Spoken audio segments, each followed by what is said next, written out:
Hello, and welcome to another edition of the Adopting Teens and Tweens show, brought to you each and every week here on Brick by You Gotta Believe, the Older Child Adoption Agency and Permanency Movement, Inc.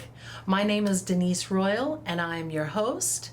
Tonight, we have a very special edition for you featuring a young man named Shaquan. Shaquan's experience in foster care deals with a kinship placement. Kinship is when a child is placed with someone who they have already had a relationship with. And in this case, it was Shaquan's grandmother.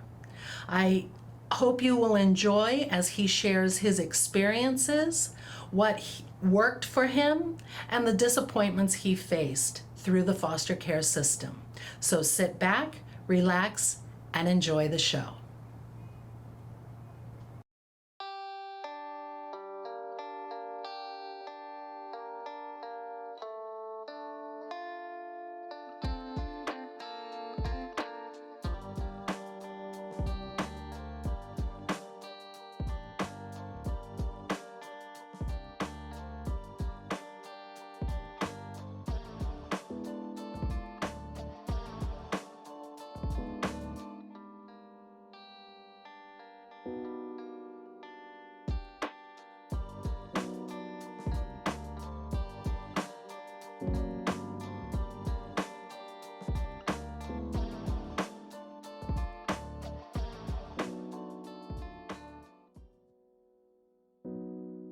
I'm 20 years old. After my mother losing custody of us and us moving in with my grandmother, I was acting out as a teenager, and eventually CPS stepped in and had taken us away. And I went from a diagnostic center to a residential to a group home, all within the span of about 2 years. Yes, there was a lot of CPS involvement since we were younger, just different cases involving different things as far as physical abuse, neglect, stuff like that, and a lot of bouncing back and forth between my mother and my grandmother. Right now, there is 5 of us. It's me. I have 3 younger brothers and a younger sister.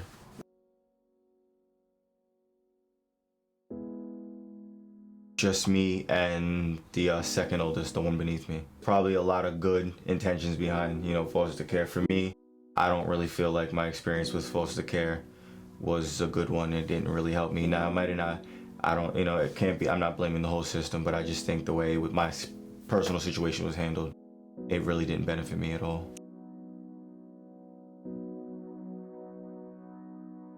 Initially, I guess me and my grandparents were misled, and I don't know if it was a group fault more than maybe just our caseworker's fault. But initially when me and my brother were acting out, there was a neglect case filed against my grandmother, basically stating that she was unfit to handle us, and me and my brother were deemed uncontrollable. I was 15 going on 16, and he was 14 going on 15.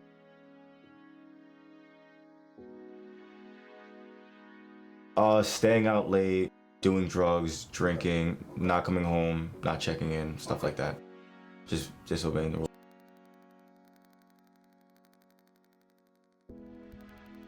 Not as far as that wasn't necessary. As far as how we were handled once we were taken out of our grandmother's home, how the situation was handled then once we were actually placed into the system. First, I had went to,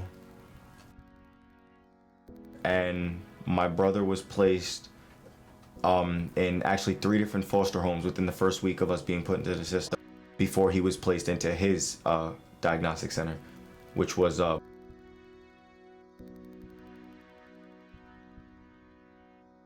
I didn't understand it, but later on I came to find out that the people dealing with me and Tyler's case felt that I was a bad influence on my younger brother.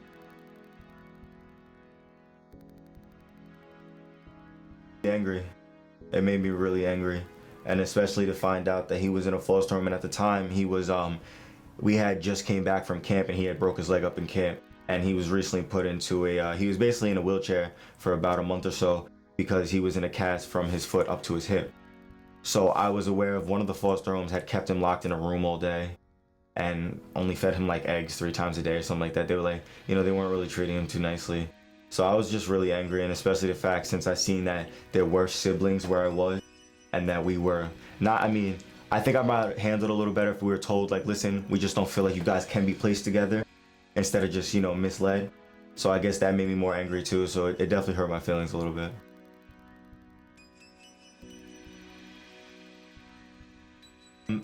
At the time, to be honest with you, originally I was told I would only have to do a 45-day diagnostic. For those 45 days, I feel I was perfect. Like I listened, I followed the rules. Granted, I was angry, but I followed the rules. I did what they asked me to do. Come around my 30th day, I found out that my 45 days had turned into 60 days without telling me.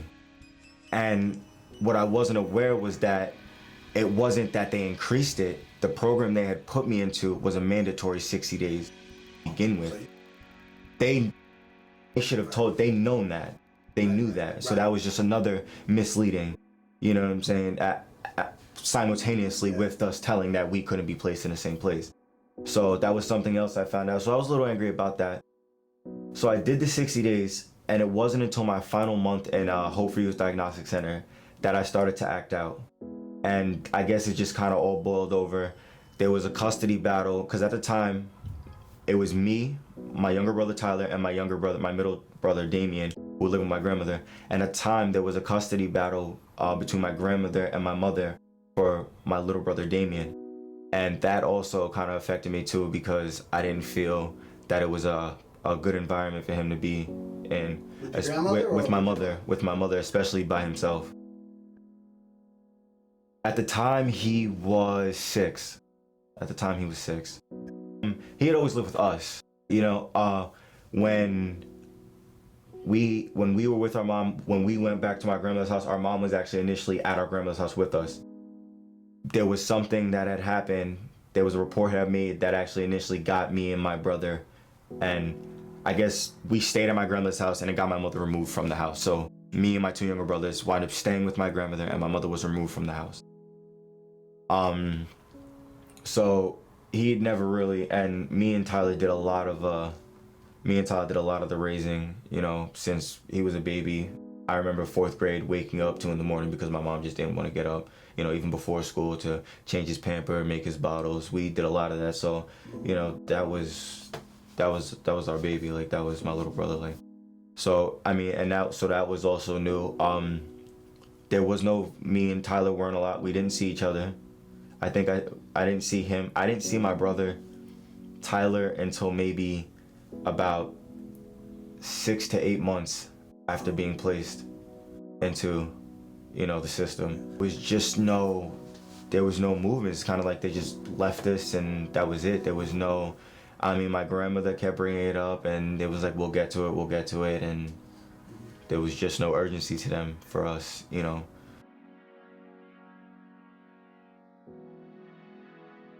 That she's my mother, really, you know. I mean, of course I'll always love her, but honestly at this point in my life as a 20-year-old man, I'm realizing that she, you know, she's kind of someone I just gotta kind of keep my distance from, you know. I mean, I know she had her own problems in life and stuff like that, and everybody makes mistakes, but I just have to make the conscious decision to kind of, you know, stay away from her and just, you know, make my own decisions and kind of move through my own path in life and stuff like that.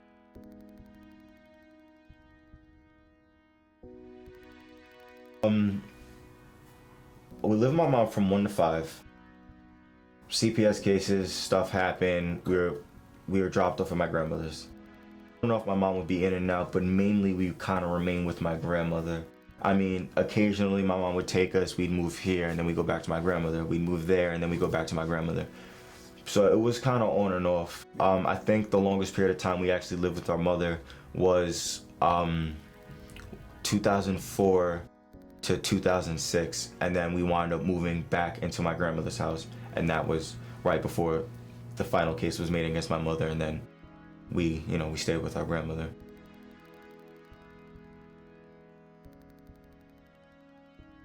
And it could have went a lot of ways. To be honest, knowing my mom for who she is now, I don't think life would have gotten better, you know. I could have made worse decisions though, as far as like, you know, I could have lost control. My brothers could have lost control. We could have just got fed up, you know.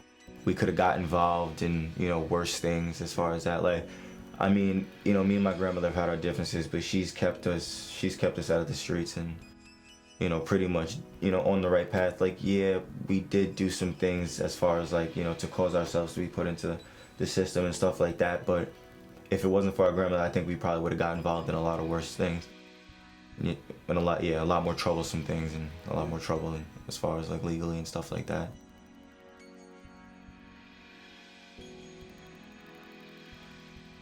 For me personally, the whole experience was more bad than anything. I mean, you know, from the starting of just being misled as far as certain things. I mean, from it turning from a 45-day diagnostic to a 60-day diagnostic, and then wind up having to stay an extra 30 days. You know, I mean, my first 30 days, and this made absolutely no sense. It's a diagnostic center. I mean, I guess for people who don't understand what that is, it's basically just a place where they watch your behavior to diagnose you to see what type of help they feel you need. There were days where we would sit in a room for 12 hours to be let out into a bigger room, and we weren't allowed to intermingle with each other. So I didn't understand how they were diagnosing if I wasn't allowed to be, if I just wasn't allowed to be me. We weren't allowed to wear our shoes. We really didn't leave that building unless they took us out, which was only on Fridays or the weekends, and that was if weather permitting or if staff permitting, you know what I mean? I got along as far as the staff members. It was the office people who really did nothing but stay in their office. Is that the social workers, or is that? I guess you would call them social workers. I just know they were the head. They were the top people. They stayed in their office all day, and that was it. And they were the ones who made the decisions. And I didn't really think that was, you know, fair, educated. It just didn't seem. It didn't make any sense to me. Right. You know what I mean? So, I mean, as far as the staff, though, I made a couple relationships with the staff members there. The staff were generally good. I could talk to a few people there. And like I said, my first 60 days, I tried really hard. It was just those last 30 days where I kind of just got fed up. I realized, like, okay, they're not trying to let me home. They're not working hard for me to see any of my family members. Like, what am I behaving for? And it was those last 30 days that wind up in turn, you know, kind of setting up the next year for me.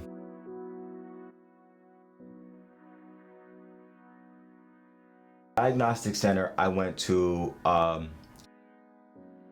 which was a residential place? That's a residential, yeah, live on campus, home on the weekends if your behavior permits it and stuff like that. Okay. It's actually closed now. It closed on July 30th of last year, of 2013. I was there for 11 months. First day I got jumped by 5 kids. And I wound up basically kind of just holding my own. So then the word kind of got around. And then so the people that had jumped me, I guess needed to prove themselves. So then about 3 days later, I got jumped by all the boys, actually, like all of the boys on campus. That was my, like, you know, real welcome into like the system. Like, this is what this is. And to be honest, it just increased my anger. I became a lot more violent than I was. You know, I mean, every boy gets into fights in their life, you know what I mean? But I became a lot more violent. I wasn't the first to be hit anymore. You know what I mean? I was the first to hit now. It was like, and I honestly, that's what the system put into me. You know what I'm saying? Not because it's something I seen, but it was something that was kind of forced onto me. Like, if you don't do that, this is what's going to happen to you. You know what I mean? There was like, to be honest, it was like a little ghetto, a little fenced in ghetto. There was drinking, drugs, sex, drug dealing, right there. I remember one time me and a couple kids were smoking weed in the bathroom. A staff member came in and called us. I thought we were in trouble. He goes, let me hit that, takes a pull of the L, and then just goes back to work.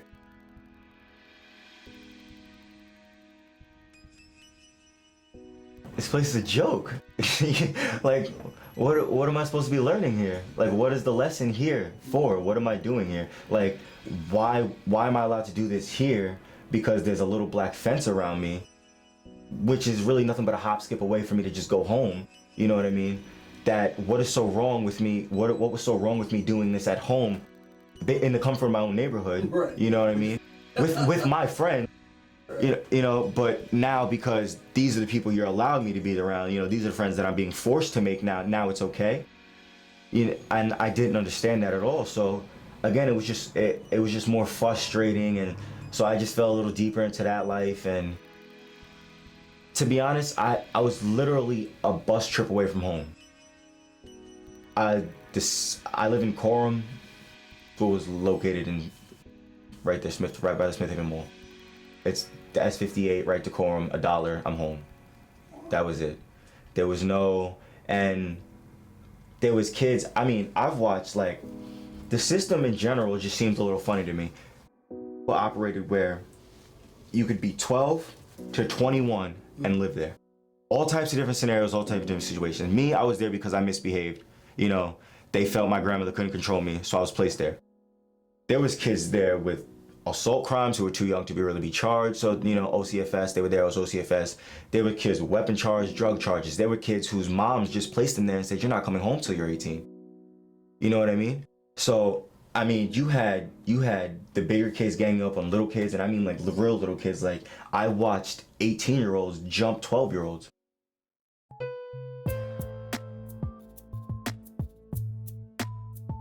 Same housing units, not even like in the same rooms. There was no, okay, this is a 12-year-old dorm, and this is a 20-year-old dorm, and these are the age groups. No, we were all placed in the same areas. All these volatile personalities and all these different situations coming together, and like there was no separation. It was like, okay, these are the violent kids, so they're on the lower level, and these are just the kids whose parents keep them here, like respite, so they're here. There was none of that. The only separation was these are the regular dorms, and then down at the other side of campus were the kids with like mental disabilities who physically and mentally could not be with other people. And that was only if they could not be with other people. That's not to say they weren't put there first. You know what I mean? Because there was this one kid named, and I'll never forget this kid. He used to get it all the time. They used to beat him up, send him going to the store for them to go pick up, or going to meet their drug dealers, or going to try to steal alcohol, or go steal me food, or like, and if you didn't do it, they would jump you or beat you up. So like, that never happened to me in my neighborhood. So, and that's what was more frustrating is because like, okay, yeah, I might have gave my grandmother a little scare. And just a sidetrack real quick, because before you said there was a case made, there wasn't actually somebody didn't call CPS on my grandmother. My grandmother, because of the custody battle, because my mom was still trying to fight against the case that me and my brother had put up against her so that and my two little brothers could stay with my grandmother. Because of the case going on there, my grandmother wanted to basically, for lack of a better term, save her own ass. So she was calling CPS her own. Taj Shaquan snuck out again last night. They filed neglect on her, but she was looking for their help. And they just said, you know what? We'll take them. You know what I mean? And so like the whole system, it just didn't make sense how it was supposed to work. Like it was so much worse than anything I was experiencing just hanging out too late, not coming home for a day or two. You know? I mean, I might have technically been running the streets at my age, but I was never in the danger that I really wasn't there. And yeah, it was true danger. I was 16, sleeping in the same room with grown men who really, if I wasn't who I was, wanted to beat me up unless I wanted to go to the store for them. They didn't care if I went home or not. You know what I'm saying? They were sitting there with their higher levels going home every weekend because they were sending the little kids to get in trouble for them. I'm like, okay, I'm not gonna go to the store. I'm just gonna beat you up unless you go to the store for me. You know what I mean? So it didn't make sense to me, and all this added between me not seeing my family members, me being put in a worse situation, me being forced into a violent situation, having to fight every day, having to worry about whether or not, like, I've watched kids like be asleep and I've woken and just wake up to people jumping on them. Like, even when I was out, I've never felt that level of discomfort at my friend's house, on the streets, like in my own home. Like, I've never felt that level of discomfort, so I didn't understand how my actions or my behaviors warranted this.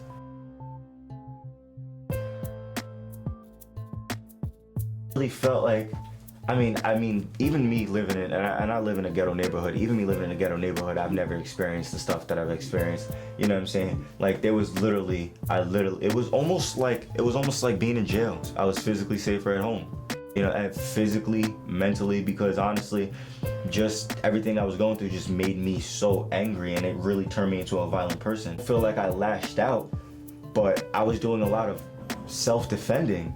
No, it really wasn't me lashing out, but that's how the system viewed it, was me. I was just labeled a violent kid because I was constantly in fights, and they didn't care that, you know, it was either I fight or I get jumped. I fight or they're gonna make me leave campus, or like, they didn't understand that, and they didn't care, and it just didn't make sense to me.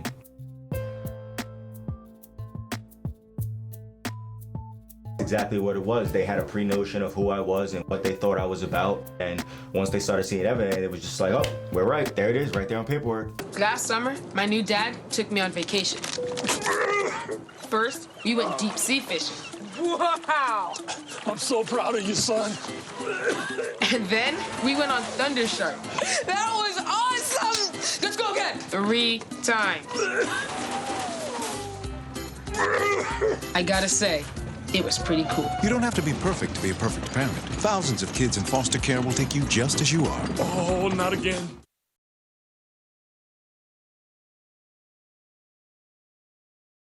To be honest, it still affected me up until very recently. I had caught a case right before I left Lake, and that was me feeling like I was doing something morally right. I mean, not to really get into too many details, basically there was a couple of kids who wound up beating a mentally challenged kid while he was in the shower with belts. So I went on a rampage and I wound up beating up the kid, and I hurt him pretty bad. So I had caught a case, and that kind of carried over until I left Lake. And then, I mean, I just was still pretty angry about the whole ordeal, and it just kind of mentally with me for a little while. So, oh, sorry, I'm excuse my language. It messed with me a little bit, and you know, I got into a little bit of legal trouble. You know, I got into a little bit of legal trouble. I had caught an assault on another kid, and I did a little probation. But as far as recently, I've been reeling it in a little bit, just very slowly. I don't have all the pieces there together yet, but I'm reeling it in very slowly. There's a couple opportunities in my life right now that are presenting themselves that I'm trying to take hold of. You know, I try to help my grandmother out here when she can. You know, sometimes she asks me to talk to classes. This isn't my first tape. I've done a news interview for her, you know, because I don't mind, you know, showing kids that I don't believe this has to be a crutch, you know? I mean, and I'm sure there's plenty of kids who are probably saying, looking at the situation like, well, you know, that's nothing compared to what I went through, and I understand that. You know, and I understand, honestly, what I went through is probably nothing compared to what a lot of people went through, but it still doesn't have to be a crutch. You know, you can turn that into something positive, or just use it to drive you. You know, you don't have to forget what happened to you, but you don't have to let it cripple you either. I mean, right now I'm currently actually training to be a professional mixed martial artist. I have my first fight on June 28th.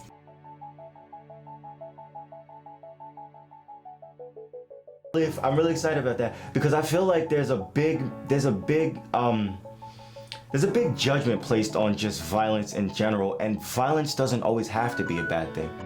Aggression doesn't always have to be viewed as something that needs to be held back. Like, there's a lot of good positive outlets for aggression, and there's good violence, you know? I mean, violence is violence regardless, but there's good violence, and, you know, I mean, I do kickboxing, I do Brazilian Jiu-Jitsu, you know, and it's just such a good mind clear. It puts me in such a good mental state, and especially if I'm having a stressful day, I go to practice, and I go to gym, I get in the ring a little bit, and it feels really good. Like, and I think, you know, and I hope to kind of change people's views on that too. Like, fighting is not always a bad thing.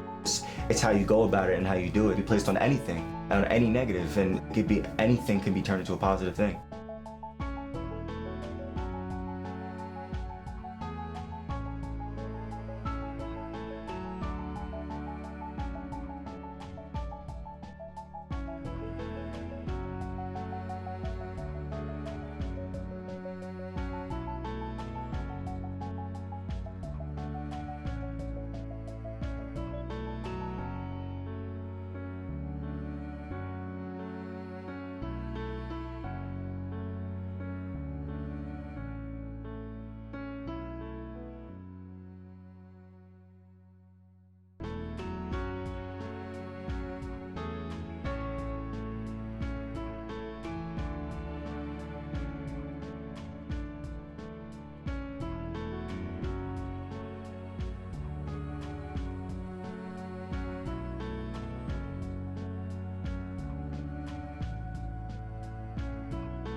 Your daughter just had her first breakup.